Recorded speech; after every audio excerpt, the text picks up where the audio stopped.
XL వారి global study abroad summit 2023 April 9th hotel హరిత Kakatiya Hanamkonda entry free. తానిక ఎక్కువ రోజులు బతకనని అతడికి ముందే తెలిసిపోయింది. అయినా అతడు కుంగిపోలేదు, అధైర్యపడలేదు. నిజాన్ని నిర్భయంగా అంగీకరించాడు. చావుని ముందే ఊహించిన అతడు భార్యకు విడాకులు కూడా ఇచ్చేశాడు. ముందస్తు ఏర్పాట్లతో మృత్యువుని సంతోషంగా ఆహ్వానించాడు. ఇది డాక్టర్ హర్షవర్ధన్ ట్రాజెడీ స్టోరీ. ఆయన గాథ ప్రతి ఒక్కరిని ఇప్పుడు కంటతడి పెట్టిస్తోంది.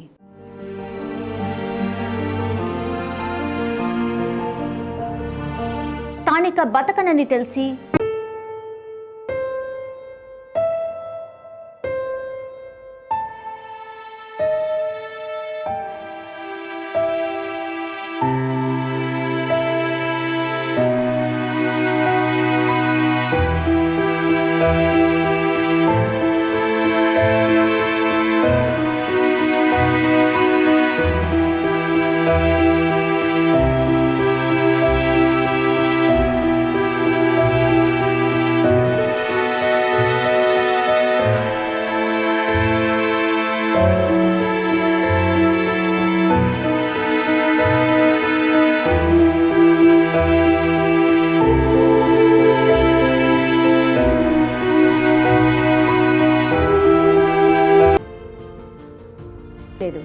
చనిపోతానని తెలిసినా మనోనిబ్బరం కోల్పోలేదు.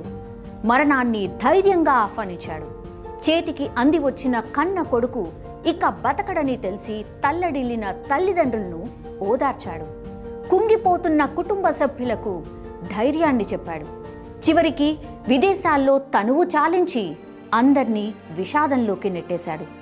ముందుగానే తన మరణాన్ని పసిగట్టి స్వదేశంపై ఉన్న మమకారాన్ని చంపుకోలేక తన మృతదేహం భారత్కు చేరేలా ముందస్తు ఏర్పాట్లు చేసుకున్నాడు. సొంత ఊరిలో తన ఆత్మ అనంత వాయువుల్లో కలిసేలా చేసుకున్నాడు. ఖమ్మం శ్రీనివాస్ నగర్కి చెందిన ఏపూరి రామారావు ప్రమీల దంపతుల పెద్ద కుమారుడే హర్షవర్ధన్. బి ఫార్మసీ చేసిన తర్వాత ఉన్నత చదువులకు 2013లో ఆస్ట్రేలియా వెళ్ళాడు. బ్రిస్బెయిన్లోని యూనివర్సిటీలో హెల్త్ మేనేజ్మెంట్, జనరల్ మెడిసిన్ పూర్తి చేశాడు. ఆ తర్వాత క్వీన్స్లాండ్లోని ఓ ప్రైవేట్ ఆసుపత్రిలో డాక్టర్గా జాయిన్ అయ్యాడు. 2020 ఫిబ్రవరి 20న ఖమ్మం వచ్చి పెళ్లి చేసుకున్నాడు. వీసా వచ్చాక భార్యను తీసుకువెళ్తానని చెప్పి అదే నెల 29న తిరిగి ఆస్ట్రేలియా వెళ్ళిపోయాడు. 2020 అక్టోబర్లో వ్యాయామం చేస్తూ దగ్గు, ఆయాసంతో బాధపడ్డాడు. వెంటనే మెడికల్ టెస్టులు చేయించుకున్నాడు. రిపోర్ట్స్లో షాకింగ్ విషయాలు. ఊపిరితిత్తుల క్యాన్సర్ సోకినట్టు నిర్ధారణ అయిపోయింది. విషయం తెలిసిన తల్లిదండ్రులు, కుటుంబ సభ్యులు ఇంటికి తిరిగి రావాలని హర్షవర్ధన్ను వేడుకున్నారు. అయితే వారికి ధైర్యం చెప్పిన హర్షవర్ధన్ ఆస్ట్రేలియాలోనే మంచి చికిత్స దొరుకుతుందని, కంగారు పడొద్దని ధైర్యం చెప్పాడు. క్యాన్సర్ ముదరడంతో ఇక చావు తప్పదని తెలిసిన హర్షవర్ధన్ ముందుగా భార్యకు విడాకులిచ్చాడు. మరో పెళ్లి చేసుకోమన్నాడు. జీవితంలో ఆమె స్థిరపడేందుకు సాయం కూడా చేశాడు. క్యాన్సర్కు చికిత్స తీసుకోగా వ్యాధి నయమైనట్టు డాక్టర్లు చెప్పడంతో బతుకుతానని సంతోషించాడు కూడా. 2022 సెప్టెంబర్లో ఖమ్మం వచ్చాడు. 15 రోజులు చాలా ఆనందంగా గడిపి తిరిగి ఆస్ట్రేలియా వెళ్ళిపోయాడు. అయితే లంగ్ క్యాన్సర్ తిరగబెట్టేసింది. ఈసారి మాత్రం అది చికిత్సకు లొంగదని, మరణం తప్పదని డాక్టర్లు నిర్ధారించేశారు. ఇక మిగిలింది కొన్ని రోజులే అని డాక్టర్లు తేల్చేసినా హర్షవర్ధన్ ఆందోళన చెందలేదు. కుటుంబ సభ్యులు, బంధువులు, స్నేహితులకు ఫోన్ చేసి విషయం చెప్పాడు. తల్లిదండ్రులు జీవితమంతా సుఖంగా బతికేలా ఏర్పాట్లు కూడా చేశాడు. ఆఖరికి తాను చనిపోయాక ఆస్ట్రేలియా నుంచి తన మృతదేహాన్ని తీసుకువెళ్లడానికి కూడా తల్లిదండ్రులు ఎలాంటి ఇబ్బంది పడకుండా ముందస్తు జాగ్రత్తలు కూడా తీసుకున్నాడు. ఈ క్రమంలో గత నెల 24న హర్షవర్ధన్ మృతి చెందాడు. ముందుగా ఏర్పాట్లు చేసుకోవడంతో బుధవారం ఉదయం ఖమ్మంలోని హర్షవర్ధన్ ఇంటికి అతని మృతదేహం చేరుకుంది. బంధుమిత్రుల అశ్రునయనాల మధ్య అంత్యక్రియలు కూడా ముగిశాయి. హర్షవర్ధన్ ట్రాజెడీ స్టోరీ ప్రతి ఒక్కరిని కంటతడి పెట్టిస్తోంది.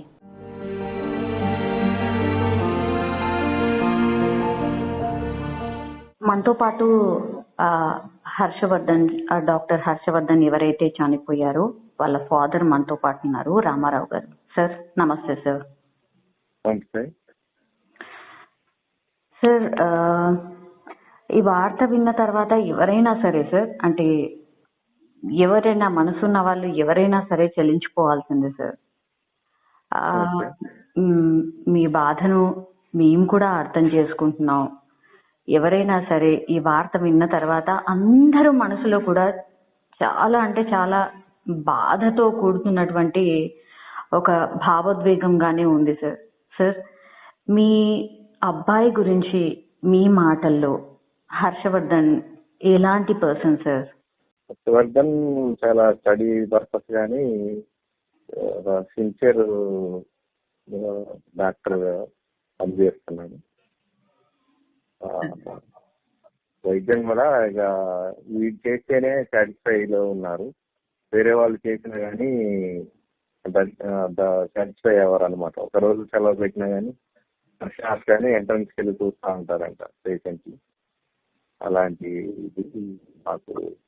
సార్, చిన్నప్పటి నుంచి ఆయన ఎట్లాంటి పర్సన్? అంటే అల్లరి చేసేవాడా, లేకపోతే స్టడీ పరంగా బాగా చదువుకునేవాడా? సైన్స్ ఉండేవాళ్ళు తక్కువ అండి. ఇక చదువు అనేది బాగా స్టడీ ఇంట్రెస్ట్ అనమాట. అక్కడ school class first, school first study. అచ్చా, ఆయన గోల్ ఏముండేది సార్ ఎక్కువ? అంటే చిన్నప్పటి నుంచి కూడా నాకు ఇది కావాలని ఉంది అని ఏమనుకునేవారు హర్షవర్ధన్? గోల్ ఏం లేదు, ఇక ఏదైనా ఒకటి మంచి పొజిషన్ లోకి వెళ్ళిపోవాలని గోల్ ఉందన్నమాట. బీడీఎస్ కూడా వచ్చింది, చేయను అన్నాడు. ఎంబీబీఎస్ రాలేదు. ఇక అది తీసుకుని కాబట్టి అప్పుడు బీటెక్ చేసే పరిస్థితి లేదు. ఇప్పుడైతే పాజిటివ్ ఉంది కానీ అప్పుడు లేదు అట్లా. బీడీఎస్ వచ్చింది తిరుపతి కాలేజ్, గవర్నమెంట్ కాలేజ్. అయితే చేయను అన్నాడు.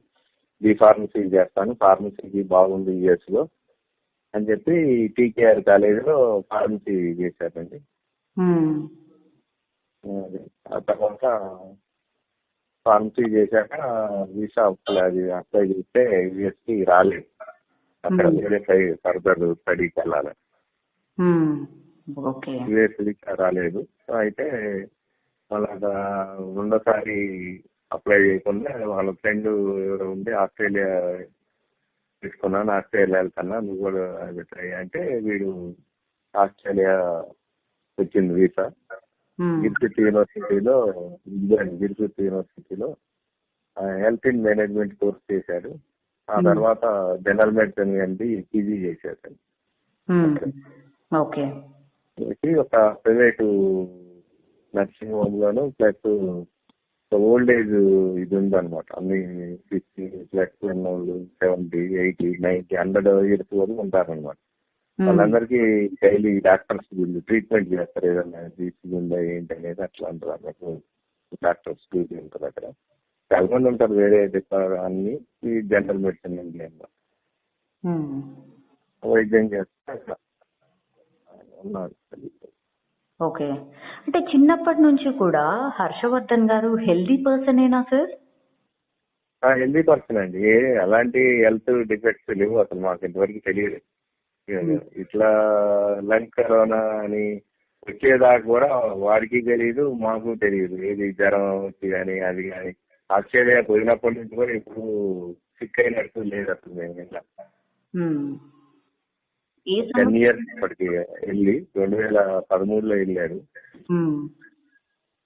ఇప్పటి వరకు కూడా ఈ డిసీజ్ బయటపడేంత వరకు దాకా ఏమి హెల్త్ డిఫెక్ట్ లేదు. జిమ్కి వెళ్తాడు, స్విమ్మింగ్ వచ్చు, తర్వాత డైరెక్ట్ సీలోనే బోట్ వేసుకొని వెళ్తాడు. అంతా స్విమ్మింగ్ వచ్చు కాబట్టి వాడికి వాటర్ అన్న అలాంటి భయం లేదు. అంత ఫిజిక్స్ హెల్తీగా అవుతుంది అనమాట. ఓకే, దానికి అది సడన్ గా వచ్చింది. ఓకే, ఇప్పుడు హర్షవర్ధన్ కి అంటే ఏ స్టేజ్ లో తెలిసింది సార్ అంటే ఇట్లా ఉంది అనేసి? అసలు ఏం జరిగింది? అది 2020 అక్టోబర్లో 3rd week లో కాఫ్ వస్తుంటే అది చెక్ చేస్తే లంగ్ క్యాన్సర్ అని చెప్పి 3rd stage అని చెప్పారు. థర్డ్ స్టేజ్ అని చెప్పి వాళ్ళు టెస్ట్లు అన్ని చేసి లంగ్స్ క్యాన్సర్, తర్వాత బ్రెయిన్కి వెళ్ళింది, లివర్కి వెళ్ళింది, కిడ్నీకి వెళ్ళింది, థర్డ్ స్టేజ్ దాటిపోయిందని చెప్పి ఇక వాళ్ళు టాబ్లెట్స్ అక్కడ ఏం వేరే ట్రీట్మెంట్ ఏం లేదు, టాబ్లెట్స్ ద్వారానే 6 months లో కంప్లీట్ జీరో చేశారు.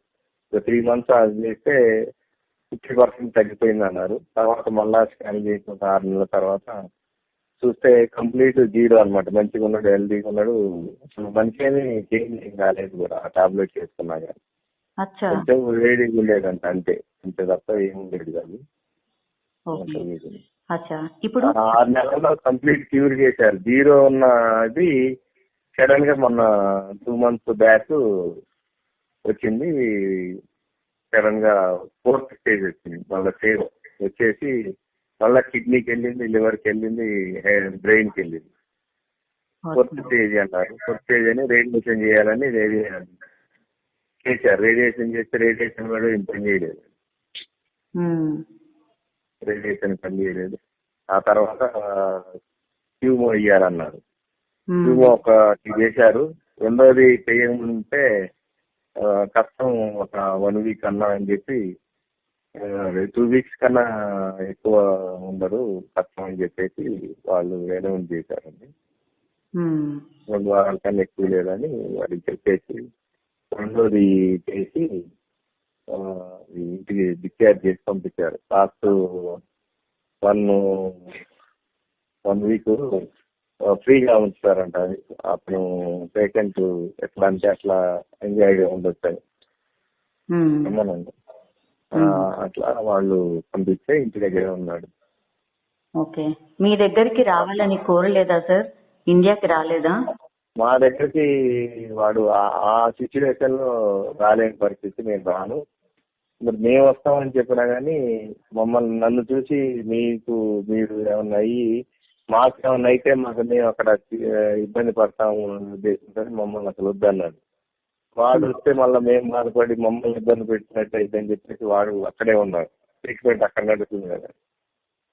మేము ఎంత బతిలాడిన తర్వాత వాళ్ళ ఫ్రెండ్స్, కొలీగ్స్ వాళ్ళు కూడా స్పెషల్ ఫ్లైట్ లో తీసుకెళ్తామన్నా కానీ నో అని చెప్పారు. అక్కడ నుంచి ఓన్లీ బెడ్ బాయే మా తల్లిదండ్రులకు చేరాల శంషాబాద్ ఎయిర్పోర్ట్ లో బాక్స్ తీయటమే తప్ప అంతప్పటిదాకా నేను వెళ్తా ఉండలేదు. రోజు వీడియో కాల్లో మాట్లాడుతున్నా. అంత ముందు రోజు చేసిన క్లినిక్ కి వెళ్ళాడు.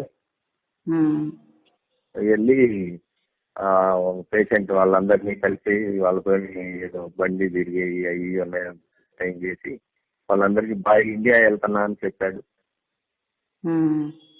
వచ్చిన చనిపోయే ముందు రోజు మధ్యాహ్నం వెళ్ళి ఈవినింగ్ రాకుండా ఈవినింగ్ వాళ్ళు మళ్ళీ ఇంటికి పంపించేసి వెళ్ళారు వాడి ఫ్రెండ్స్. తెల్లారు ఉదయమే చనిపోయాడు. వాళ్ళిద్దరు కొలీగ్స్ అను ఫ్రెండ్ వచ్చి టిఫిన్కి కూడా వెళ్ళొచ్చారు. టిఫిన్ వెళ్ళి కాఫీ తాగి వచ్చారు. తర్వాత మళ్ళీ ఒక 1/2 hour కూర్చొని అందరు నలుగురు మాట్లాడుకుంటుంది. మళ్ళీ నేను కాఫీ తాగుతా అని చెప్పి కాలు వేసుకొని కాఫీ తాగి వచ్చి అట్లా బెడ్ మీద షూతోనే ఆ రోజు కొత్త బట్టలు వేసుకొని కొత్త షూ వేసుకొని బర్త్డే ఉన్నాయి అది అట్లనే పడుకొని 2 minutes లో చనిపోయాను. క్యాన్సీజ్ అట్లనే అలా బాడీని కూడా మనకి ఇండియా సేమ్ అట్లయితే పడుకుంటూ షూతోని అట్లనే ఉంచి పంపించారు. అది మనకి 24 ఉదయం 11:30 అక్కడ ఆస్ట్రేలియా టైం, మన టైం 7 చనిపోయింది. 5వ తారీఖు ఉదయం 6:30కి ఖమ్మం తీసుకొచ్చాం. నైట్ 2 ఫ్లైట్ వస్తే పేపర్ వర్క్ అయిపోయి ఉదయం 6:30కి ఖమ్మం తీసుకొచ్చి 5వ తారీఖు దహనం చేసాము. నిన్న 15వ రోజు పెద్ద కర్మ చేస్తామండి. సార్ మామూలుగా ఇట్లాంటి అంటే ఏదైనా హెల్త్ ఇష్యూ వచ్చినప్పుడు ఎవరైనా సరే భయపడిపోయి ఫ్యామిలీ మెంబర్స్ కి చెప్పకుండా అట్లా ఉండిపోతారు సార్. కానీ మీ అబ్బాయి అట్లా కాకుండా చాలా ధైర్యంగా మీకు చెప్తూ ధైర్యాన్ని మీకు కూడా ఇచ్చాడు. ఏం చెప్పేవాడు సార్? మీరు ధైర్యంగా ఉండాలా, మీద నూకలు ఉన్నంత కాలం ఉంటాం మమ్మీ, మరి నా పని అయిపోయింది, మీకు ఏం చేయలేకపోతున్నా, మీకు అన్యాయం చేసి నేను వెళ్తున్నా, నేను ఉండి మిమ్మల్ని చూసుకోవాల్సిన పరిస్థితి లేకుండా మిమ్మల్ని చూసుకోకుండా నేను మీకు అన్యాయం చేసి నేను వెళ్తున్నాను అని చెప్పి బాధపడి ఏడ్చాడు అనమాట లాస్ట్ డేస్. ధైర్యంగా ఉండండి. ఎగ్జాంపుల్ మా తోడని వాళ్ళ అబ్బాయి కూడా యాక్సిడెంట్ అయి చనిపోతే అదే ఉమ్మ అమ్మ ఉండట్లేదా, సుధాకరాన్ని ఉండట్లేదా, అట్లా ఉండాలా అని చెప్పేసి మాకు ధైర్యం చెప్పాడు వాడు. అసలు మేము వాడికి ధైర్యం చెప్పాల్సింది వాడు మాకు ధైర్యం చెప్పి తమ్ముడిని జాగ్రత్త అని చెప్పి వాడు ఉన్నాడు. తమ్ముడు రావడానికి కూడా ప్రయత్నిస్తే కూడా వాడిని వద్దని చెప్పి వాడి షెడ్యూల్ మార్చొద్దని చెప్పేసి వాడు జూన్లో స్టాంపింగ్ ఉంది. దానికి మే 22 టికెట్ బుక్ చేసుకొని వస్తున్నాడు చంద్రబాబు. వీడు కూడా వాడి దానికి 8 years అయింది కలుపుకోకని చెప్పి వీడు మే 23 టికెట్ బుక్ చేసుకున్నాడు. Return June 14th ticket book చేసుకున్నాడు. ఇక నేను పరిస్థితి అది వాడిని రానేయద్దు, మీరు కూడా చెప్పండి మమ్మీ డాడీ మీరు వాడిని రావద్దని. వాడి షెడ్యూల్ ప్రకారమే రానేది కానీ వాడికి వాళ్ళ డిస్టర్బెన్స్ అయిద్దామని అని చెప్పి అన్నాడు. తర్వాత మరి నేనేమన్నా చనిపోతే ఇట్లా పెళ్ళి ఏమన్నా అయిపోతాయి ఏంటి మమ్మీ అది ఇది అని అడిగితే ఏమో అని చెప్పేసి అన్నాం. జరిగింది.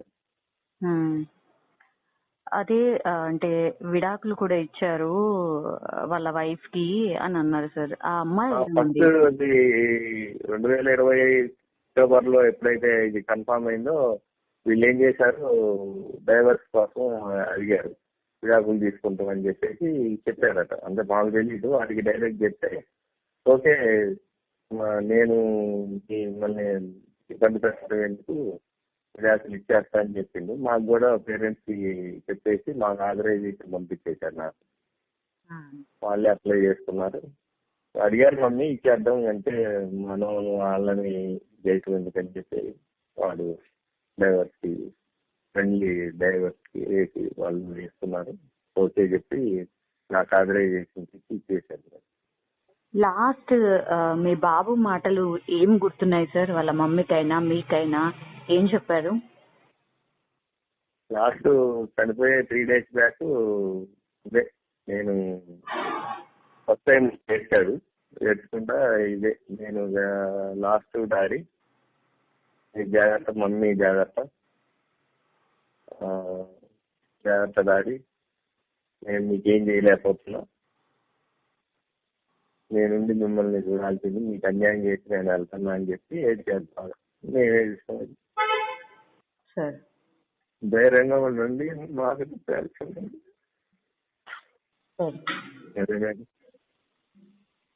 కానీ నిజంగా సార్ అంటే ఆ స్టోరీ ఎవరైనా సరే విన్న తర్వాత ఎంత ధైర్యంగా ఉన్నాడు మీ బాబు అనిపించింది సార్. అంటే అంత ఆయన బాధపడుతూ కూడా మీకు ధైర్యాన్ని ఇచ్చాడు చూసారా, అది చాలా గ్రేట్ సార్. అంటే ఎవరికి అంత ధైర్యం ఉండదు నిజంగా. అంటే ఈ మూమెంట్ లో అసలు మాట్లాడించడం కూడా బాధగానే ఉంది. కానీ ఈ స్టోరీ విన్న తర్వాత హర్షవర్ధన్ ఇంత ధైర్యంగా అందరికీ చెప్తూ అంటే బాధపడుతూ కూడా ఆయన వెళ్ళిపోవడం అనేది నిజంగా చాలా బాధాకరం సార్. సార్ సార్ నమస్తే సార్.